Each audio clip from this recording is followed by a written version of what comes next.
Well, thank you very much. We have the tourism industry executives, the biggest anywhere in the world.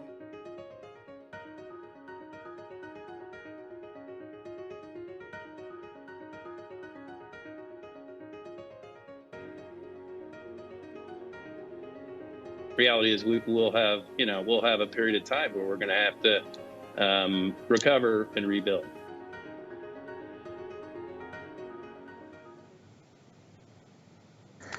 Good afternoon, and welcome to Washington Post Live. I'm Michael Duffy.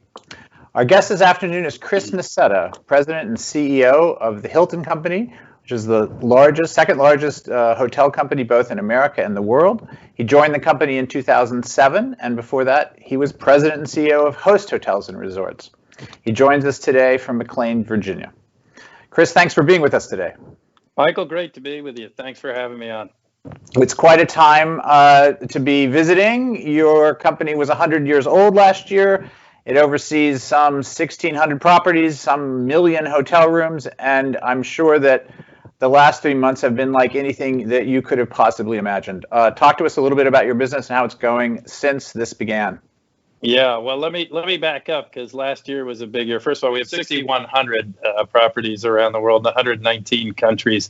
But to provide a little bit of a juxtaposition, so last year, 2019, was the 100th anniversary of Hilton, which is pretty amazing. Not that many people live to 100, let alone companies live to 100. We were celebrating having served 3 billion customers, had 10 million team members, and $1 trillion of economic impact over those 100 years. In 2019, pre-COVID, was one of the best years in the company's history. We opened more than a hotel a day. We were innovating like crazy. We were named for a second year the #1 great place to work, one of the #2 great place in the United States, #2 great place to work in the world.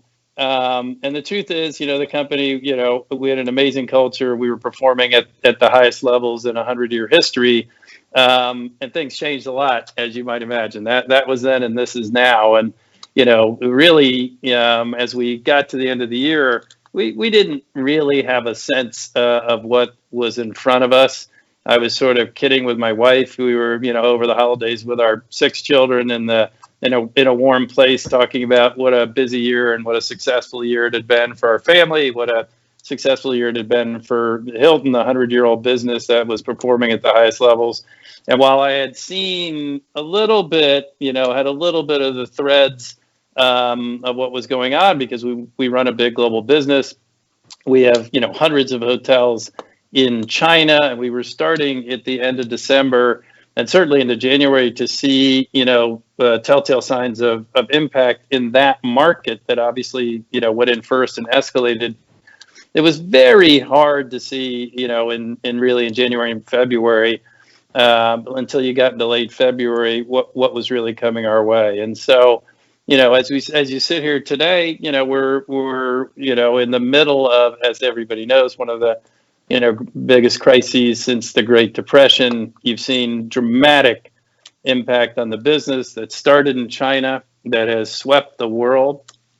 And while it's super challenging here and in Europe and most parts of the world, you are starting to see early stages of recovery, which is starting in China and very slowly starting to creep around the world as economies begin to open again. Of your 6,100 properties, and forgive me for the error, how many are open today, and where generally are you open and seeing that growth?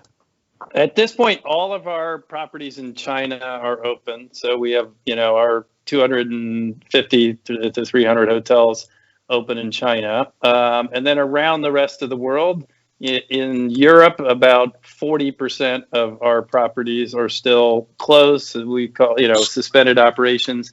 Only about 11 or 12% are suspended operations here in the Americas. Overall in the world, I think last night I looked at the number, we have 14 or 15% of our hotels. So, in 850 to 900 hotels around the world have suspended operations. And at this point, as I said, China is pretty much open, all of our hotels in that market. And and in the US even, we are now getting requests to reopen hotels more than we are to close. Europe's moving We had more hotels closed. It's moving a little bit slower, but we're starting to see it. And you've seen, second quarter numbers we just reported were down meaningfully, but I mean, first quarter numbers were down meaningfully. Second quarter will be much more so because the epicenter of the crisis, really, from an impact point of view, started in April and continues on into May. What are you projecting for the second half, to the extent that you can project at all? I think it's really difficult to project, so we're not. I mean, we have historically been very willing to give guidance because my view has been, who knows better than the management team what we think is going to happen in the business over time, and so it's sort of our obligation to help our shareholders and the broader market understand what we think is going to happen. The problem in this environment is it's impossible to know. It really has a lot to do with the trajectory of the reopening of the world and of America. And while I have a view on that, I mean, I don't have a lot of visibility. I think at this point, very few people have visibility. So I don't think it's prudent for us to talk about what that will look like in the second half of the year. What I would say broadly is, and this is sort of the pattern you've seen develop in China as it reopens safely and people start to have more mobility and are able to travel and visit friends and conduct open businesses again and congregate in a safe way again. You've seen sort of a step change in level of occupancy. So, China was basically almost everything was closed. I think we hit a low point of like 9%. Right now we're in the 40s, something like that. Here in the US, we're probably in the mid 20s. I suspect as more and more states and cities, get operational, even on a limited and safe basis, you will see a step change in performance similar to what you've seen in China. And then I think it's going to be, a grind out, a step up and then a relatively slow grind. I think for us to get back to levels of demand that we had in our centennial year, I think it takes 3 or 4 years. I mean, I just think, what's happening is you're coming through, a health crisis, and we're not through that by any means, but I mean, we may be arguably through the epicenter of it, and you're going to exit that into an economic crisis. Now, a lot's being done to help mitigate against that, both by the Fed and Congress and the administration, and I think they've all done a yeoman's job of sort of responding to it. But I think that there's just so much damage being done to so many businesses out there that I think when you get to the other side of this, you are in now, and you will be in some form of recession for a period of time that will take time to sort of get through and get to the other side of. And so as I think about our business, the long-term prospects for our business are spectacular. Everything that was true when we celebrated our centennial about the progress we were making is true today. We have an amazing business model. We have amazing partners. We have an incredibly over 100 million loyal honors members that ultimately do want to travel again and see their friends and see the world and do business. But it's going to take them some time to feel safe and secure to want to do it. 1 and 2, it's going to take businesses some time to sort of get back on their feet and and start hiring and investing and spending more on travel. And so, I'm super optimistic. I'm no less optimistic, as funny as it sounds, about our business today as I was 90 days ago. It's just going to take time. It's just, time and place. I think it's just going to be a period of years to sort of get back on the right trajectory. Talk to us a little bit about how you decide when to open up and where, and setting aside what you have to do. Is this a decision that's made by you at the headquarters in McLean, or are local partners making the decision? You got a lot of different stakeholders, and who owns all the properties? Who decides when a hotel opens up? It's in collaboration with our ownership community. So, our model is that about 30% of the business, we manage it for third-party owners, and about 70% of the business we franchise with third-party owners who actually own and operate, or may own, and a third party other than us would operate for them. And so it's always a discussion with the ownership community, who have to bear the brunt of the cost of operating the hotel. whether it makes sense to open it or whether it made sense to close it. I mean, what's interesting is we throw these concepts around like, yeah, this is old hat. I said this to the president of the United States on my first visit to the White House of my 3 during the crisis. I said, I've been doing this 37 years, something like that. We've been in business 100 years. Other than closing a hotel for the purposes of tearing it down to rebuild it or for another use, we don't ever close hotels. It doesn't happen. So it's been extraordinary that we actually did it, but we had to, in the sense that there was literally with zero mobility pretty much everywhere in the world. There was no demand. So that was a decision we made in collaboration with our owners. And on the other side, same thing. So when we will open, when we believe, working with our partners who are so important to our success and our future, that there is enough demand to justify opening the hotel in a way that they can generate revenues and ultimately profitability to help cover their expenses. And that's sort of, that's what's been happening. As you open up in partnership, how do you and the people who own the properties safeguard the staff? Well, I think we have 2 jobs, right? If you think about this recovery, generally it's been safeguarding people, safeguarding the business, and preparing for recovery. As we think about safeguarding the people, that's both our team members that are working in the hotels first, because if we don't take care of them, what good are they to our customers? And then ultimately our customers. So we've been working very hard in partnership with Lysol and the Mayo Clinic. We went out, 6 weeks ago and said, the reality is we have incredible hygiene standards, right? We've been dealing with cleaning rooms and public spaces and hygiene in kitchens, for 100 years.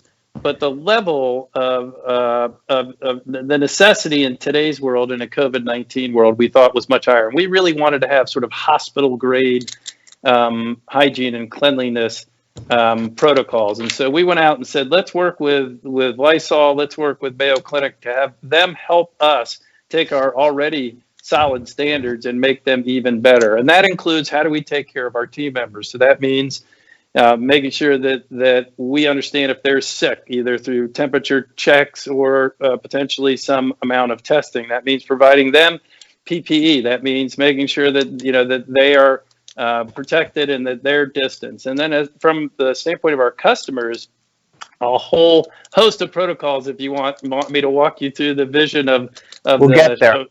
Of the short term that we're going to do to take care of our customers. Because here's the thing: the one thing I know, whether it's COVID or not, people don't go places they're not safe. So whether it's terrorism, pandemic, any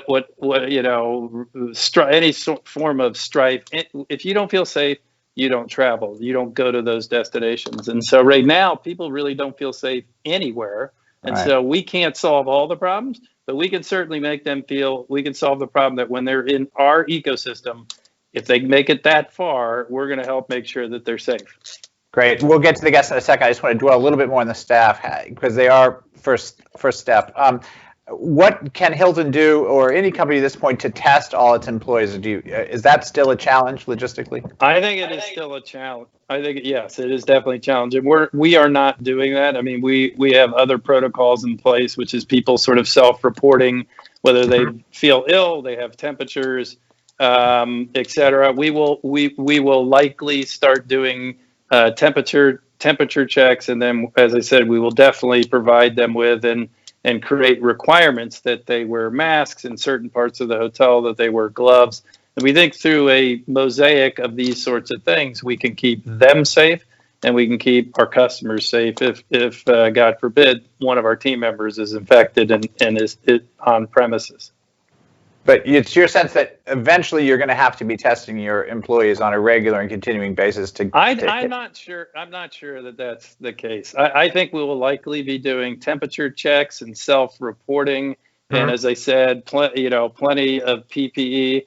I do not think, just based on at least the way the tests exist today, that we necessarily will be testing. And then the question is, how often would you test? Every single day, every time somebody leaves the property, because they could go out and get infected.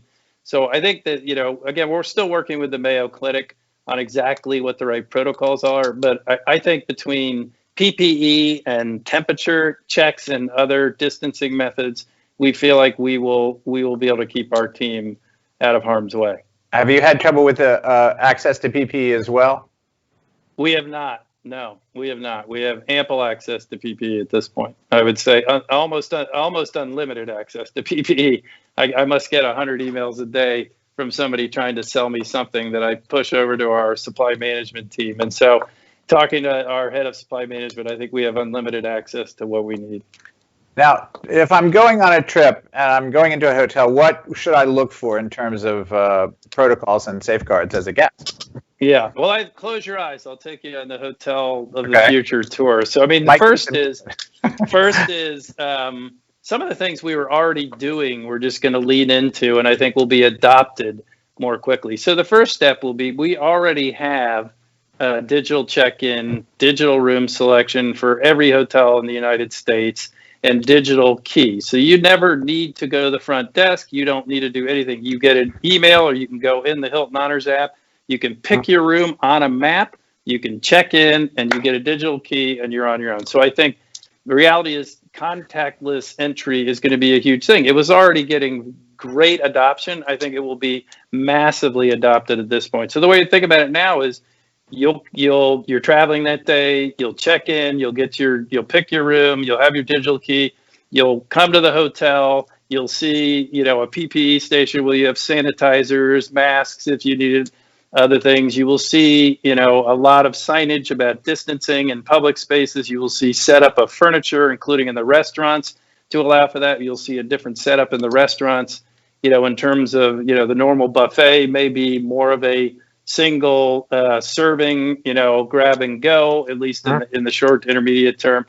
Elevators will require distancing. When you go to your room, when you have your digital key and you open the door, you'll break a seal that will say to you that this room has been cleaned to the highest standards using Lysol products and Mayo Clinic protocols. Our teams have been trained on that. So you literally would break a seal and know that your room is clean. The clutter of the room would be gone. If you want to get on the TV or your temperature change or lighting, you can run all of that from Connected Room from your Hilton Honors app. You can order room service, which we drop, knock and drop, as opposed, so that it's contactless.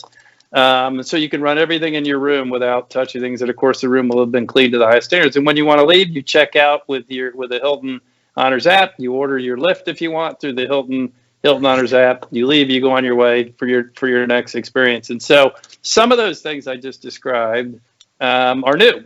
Some of the protocols with Lysol and Mayo Clinic are new. Getting the clutter out of the room. Some of the things in the food and beverage and distancing are new. And some of it are things that we were doing. We just are now going to lean into that more heavily. What I would say, you could disagree on this, and you might. Some of that is going to be permanent, and some of that's going to be temporary. So the things that are going to happen from a increased hygiene and better protocols, we were already good at that, but I don't see us ever retreating. Why not have the absolute highest protocols in terms of hygiene? Some of the things like Connected Room and digital key and check-in, we were doing that anyway. And that'll be a permanent part of your future, because you wanted that, as a customer, you wanted those things anyway. Digital checkout, all of the things that sort of run your world when you're with us digitally will stay. Some of the things in PPE and, our team members wearing masks, customers wearing masks, distancing, people could disagree. I think when you wake up in 3 years, all of that will be pretty much what it was 90 days ago, and not what you're going to see in the short to intermediate term, because we'll get through the health elements of this, and I think people will once again, begin to feel safe and go back to a more normalized existence. It would probably change the way people think about hotels. Yes, I think so. Yeah, I think to a degree. And will the experience probably change permanently for many guests? Well, as I said, elements of it will change permanently. I think, there'll be a lot more digital interaction. But here's the thing, okay? The magic of our business is hospitality, right? I say to our teams all the time, we're a business of people serving people. And the real magic, when I get customer feedback, of course, they want life to be simple, and digital check-in and all that makes life easy. It takes friction out. But the notes I get from people when they have great experiences have to do with the hearts and souls of the people that are serving them. And I don't think that ever is going to change. I think people want human interaction.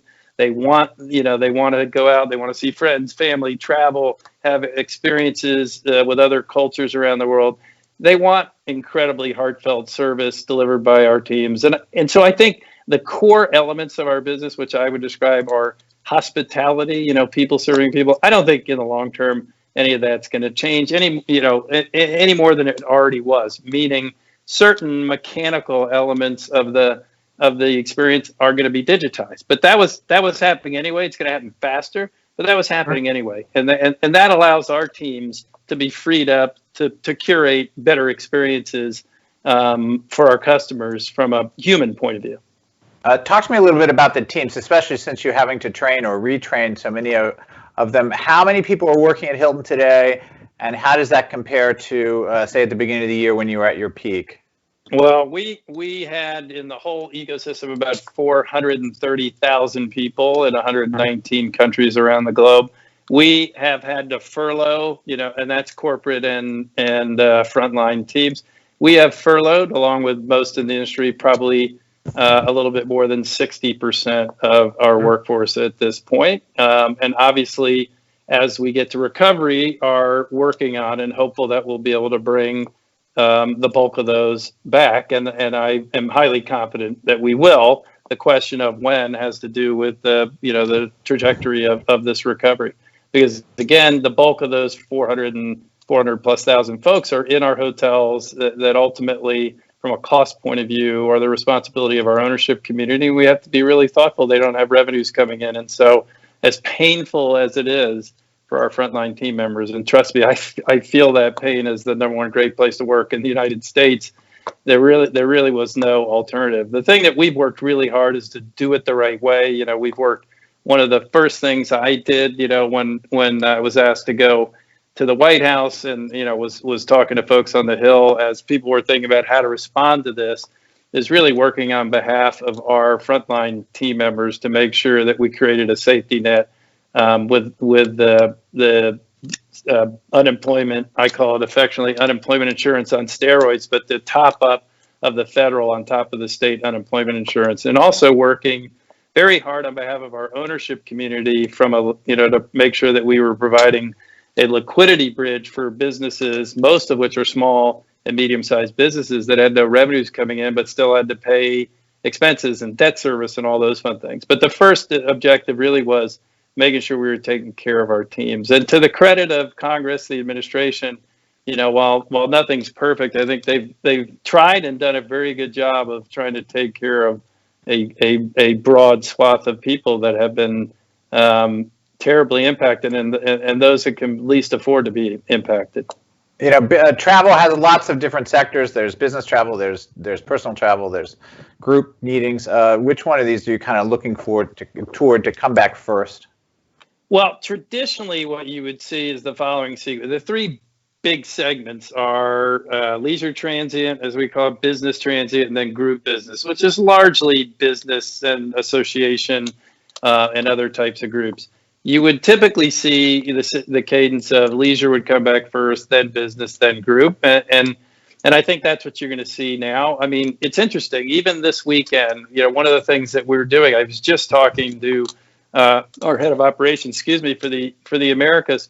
We have a bunch of hotels this holiday weekend that have very high levels of occupancy. And so we're trying to make sure we have all the right protocols in place to make sure that we can distance, that we don't take too much occupancy, so that people, we make sure that we're in a safe, secure environment. And so already, that's an example of already you're starting to see people want to get out from a leisure point of view. It's summer, they've been cooped up. So right. I think it's leisure, then it's business, then it's group. Chris, regionally, where are those places? What any pattern to where that's happening? Warm and beach. The two areas that have been doing best most recently are extended stay hotels. So think about it like for us, that's Home 2 Suites by Hilton, Homewood Suites. They have kitchens. They're like little mini apartments. And that's because it's a lot of first responders that are working on things. And then it's beach and holiday market. So Florida, I suspect, is going to have a very good Memorial Day weekend. A lot of demand. Warm even and though sandy. no parks, even though there are no parks open, no Disney, people want to get out, and they're going to get out. And this weekend shows a change from previous weekends. Correct. Yes. Dramatically so. By the way, not across the whole system. Yeah, I got I'm it. talking about in limited places. Yeah, I'm sure. Has Hilton taken any federal assistance directly? No, we have not, and we would not. We've not asked for any. As I said, the only thing we've been pushing for from the very beginning, that we feel good about what the administration and Congress and the Treasury and the Fed have done, was taking care of frontline teams and helping our ownership community with a liquidity bridge. We didn't need it. We were in a really good position. I mean, this is hard on everybody, but we knew we were at the end of a business cycle, so we had extended all our maturities. We had built-in opportunities for incremental liquidity. We actually hit the bond market very attractively during the crisis. So, we have ample amounts of liquidity to get through. So it's not been about us. Do you think public companies should take federal assistance generally? Do you have a position on that? I think my position is really simple. I think if they can get access to the public markets, either debt or equity, that's what they should rely upon. And I think if they can't, I think the government should consider, depending on the circumstances, helping them, and that may be a negotiation. But here's the thing I say, to people all the time, like a housekeeper that is out of work does not know whether she or he works for a big, medium, or small company. Right? I mean, so what you want is what we're trying to do, this is all about jobs, right? We're at the highest level of unemployment since the Great Depression. So to me, it's all about jobs. The only way we get the economy restarted is getting people reemployed, okay? Whether you're big, small, or medium, if you go bust because you have no access to liquidity and it becomes a solvency issue, which is what will happen, you are not going to be in a position to reemploy large amounts of people. So for me, I think it's very clear. If you have access to the public markets, you should utilize that access. That's what we've done. We have not asked for any government assistance. We will not ask for government assistance. But if you have no access to the public market, you cannot raise capital, and yet you have a business that before this was a well-functioning business that employed a lot of people. You want to make sure that those businesses of all sizes get to the other side and don't go through insolvency, and as a result cannot reemploy people as quickly, because if you don't get people reemployed, the economic damage is going to go on longer than anybody would like. I know that you've laid off a lot of people or furloughed them. Tell me a little bit about your plans to more about your plans to rehire, if you can. We only have a minute or two left. Can we say we're working? Yeah, we are. I mean, we're doing, incrementally as hotels open, people are getting reemployed. From a corporate point of view, we're sort of in the middle of trying to figure out, have a view on the contours of the recovery to try and make judgments on how we'll transition from furlough to calling people back. I know you'd like more, and I would like to give you more, but we're right in the middle, in the throes of sort of figuring that out, with the obvious objective of getting as many of our hearts and souls back on board as we can. We, as I said, we are the #1 great place to work designation 2 years running, #2 2 years running in the world. Our culture and our people mean everything to us. They're the heart and soul of the company. Nothing pains me more than the impact that they have seen. And so the faster we can get the economy restarted in a safe way, and get hotels reopened and get people reemployed, I think the better off it will be for everybody, including us. Well, thank you, Chris. We are grateful for your time and your perspective and your thoughts as we all ponder the road back. So it was great to have you today. I hope we can do it again. Reminder to everyone else that as we continue to cover all aspects of this story here at the Post, we'll hear tomorrow from Governor Pete Ricketts of Nebraska and Francis Suarez, the mayor of Miami. That's at Wednesday at 11 a.m. Then on Friday, my colleague Bob Costa will interview Larry Kudlow, the president's chief economic advisor, and Ray Diallo, who's co-chairman of Bridgewater Associates. That's Friday at 1 p.m. You can head to thewashingtonpostlive.com to register for both of these conversations. Thank you very much. I'm Michael Duffy. Have a great day.